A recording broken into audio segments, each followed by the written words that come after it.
السلام علیکم ورحمۃ اللہ وبرکاتہ۔ یہ ایک بہن کا سوال ہے کہ میرا شوہر ہر وقت شراب پیتا ہے، میں کیا کروں؟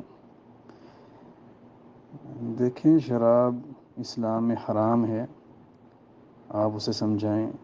اللہ کے قرآن کا جو حکم ہے وہ سنائیں اور اس کے نقصانات بتائیں، اور اس کے لیے اللہ سے دعا کریں، اللہ اسے ہدایت دے اور شراب سے بچنے کی توفیق دے۔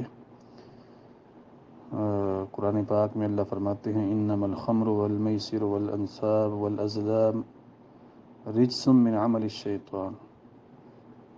تو یہ شراب جو ہے یہ ناپاک ہے، گندی ہے، اور یہ شیطانی کاموں میں سے ہے،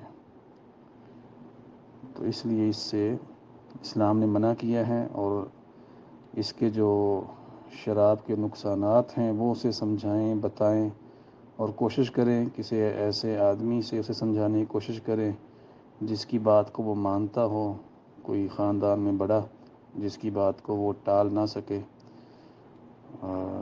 تو باقی اور اللہ رب العزت سے دعا کریں، اور اسے بھی یہ تلقین کریں کہ وہ 5 وقت کی نماز پڑھے، ذکر و اذکار کرے، قرآن پاک کی تلاوت کرے، اور خاص طور پہ کوئی اسے ایسی کتاب دیں جو شراب کی حرمت کے متعلق اور اس کے نقصانات کے متعلق ہو۔ تو باقی اللہ رب العزت ہدایت دینے والا ہے، اللہ سے زیادہ دعا کریں۔